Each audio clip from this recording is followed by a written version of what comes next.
Сәлем, досым, қалың қалай. Бүгін біз түстерді үйренеміз. Біздің үйімізде алты түсті карандаштар бар, я? Мемлекетте түрлі түсті шардарды көреміз. Түрлі түсті қағаздарды көреміз. Түрлі түсті гүлдерді көреміз. Түрлі түсті үйлерді көреміз. Енді сол түстерді ажыратып үйренейік. Қызыл ұшақпен ұшайық. Күлгін ұшақпен ұшайық.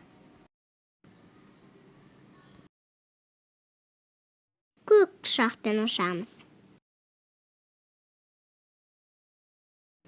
Келесі түс жасыл. Одан кейін сары. Келесі қызғылт сары. Негізгі түстерді үйрендік. Менімен бірге болғаныңа рахмет. Каналға жазылуды ұмытпа.